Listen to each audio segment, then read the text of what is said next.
Okay, I am like so in the heart of God today, like feeling the joy and the love and everything today. And so I want to share some like really awesome things. So God like was showing me all kinds of stuff this morning. Like he highlighted these little like those like paper umbrellas for the mixed drinks. Like there's a bag of those in this drawer, and I just happened to go in there to get some tape to mail a prayer bracelet to a sister in Louisiana, and it was so cool. And I was like, "What paradise?" And then all morning I had been hearing Eddie Money's song "Two Tickets to Paradise," and then a dear prophetic friend of mine posted a video about that. She posted something about like covenant marriages and paradise and all that kind of stuff. And then I was praying, and I got these all out of order but and I was praying and had that kind of like poetic note from God about paradise, and I was like, that's so cool. And then he brought me back to Isaiah 48, and in 6 and 7, I have this highlighted. It says, and I'm just going to the part that he highlighted to me. You can read it all if you want. I have made you hear new things from this time, even hidden things, and you did not know them. They are created now and not from the beginning.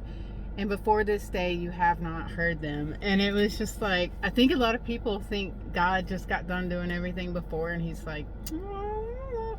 But God really does create things now.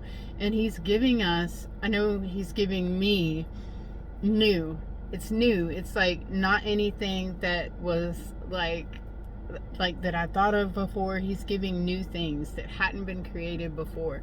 He is creating new things for us, and I just think that is so flipping cool, right? And then in 2 Peter 1 and 3, in the Passion Translation, it says, everything we could ever need for life and godliness has already been deposited in us by his divine power. And I'm going to skip down to this little part right here. It says, he has given you magnificent promises that are beyond all price, so that through those tremendous promises you can experience partnership with his divine nature, by which you have escaped the corrupt desires that are of this world. He's really going to blow our minds, y'all. Like, I'm telling you. And I want to, hold on one second. I want to read in Song of Songs in the Passion Translation, at the very end of 8, where the Shulamite bride is talking, and it says, but now I have grown and become a bride, and my love for him has made me a tower of passion and contentment for my beloved. I am now a firm wall of protection for others, guarding them from harm. This is how he sees me. I am the one who brings him bliss, finding favor in his eyes. My bridegroom king has a vineyard of love, made from a multitude of followers. His caretakers of his vineyard have given my beloved their best. But as for my own vineyard of love, I give all the glory to you. And I will give double honor to those who serve my beloved and have watched over my soul. My beloved, one with me in my garden. How marvelous that my friends, the brides to be, now hear your voice in song. Let me now hear it again. And then they have a duet, the bridegroom and the bride. Arise, my darling. Come quickly, my beloved. Come and be the graceful gazelle with me. Come be like a young stag with me. We will dance in the high place of the sky. Yes, on the mountains of fragrant spice. Forever we shall be united as one. And so this is not just, it is, and I'm not like dismissing the importance of this. This is Jesus in you, right? This is Jesus in you.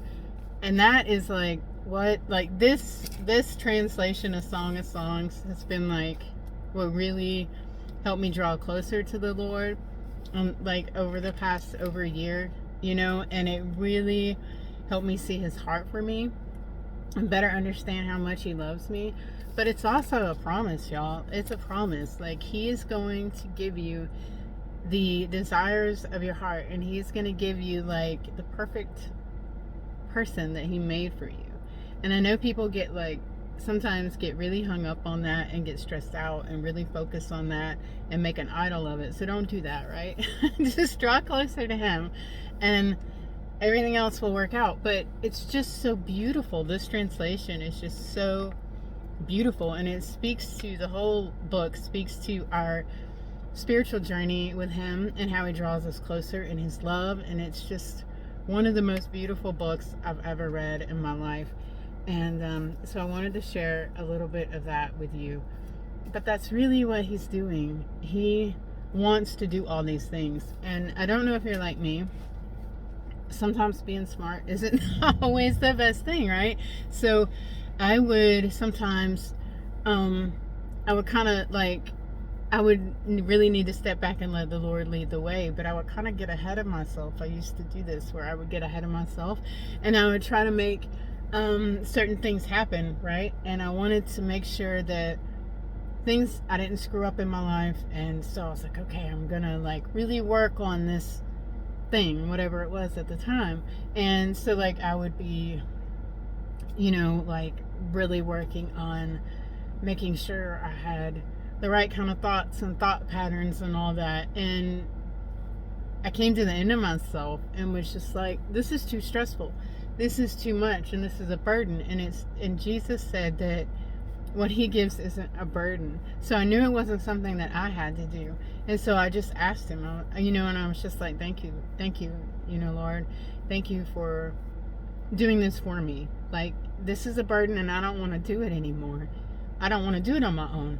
So just, transform my mind and my thoughts. I want to have your joy and your bliss, all the days of my life. I want to have that. Send your angels to minister to me and to my mind, my heart, whatever, you know what needs to be done. I don't want to stress out. I don't want to try to figure it out, and I just want you to do it. I don't want to have that. I just want to have the peace. I don't want to try to seek external signs necessarily and validation and stuff. I just want to have that joy and that love. All I want to do is love. And so he'll give that to you. If you really want that and you want to have that, then ask for it. And ask him to send his angels to send, ask the Holy Spirit to wrap you in a bubble and to protect you. Whatever it is, it's okay. You can be like the child that goes to even if you didn't have a cool dad, right? And your dad was one you didn't ask for stuff because he was kind of a grouch.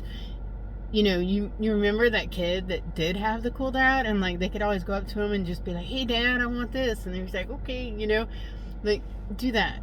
Imagine him like that. Don't imagine him like your dad. If your dad was kind of rough and tough, right? Imagine him like that other kid's dad. And imagine you're a kid and you're just going up to him and you're like, hey, thanks, I'd really like this. He wants you to have this joy and this peace and the contentment and the excitement for life. He wants you to be able to sit and enjoy all these moments and the beautiful nature and everything around you. He wants this for you. He doesn't want you to suffer. He doesn't want you to struggle. And yes, when we're growing and we're going through the fire, it's uncomfortable, but he wants you to have a good perspective and to be able to see the beauty and the joy and everything around you. So just ask. I promise you it'll work. Just ask.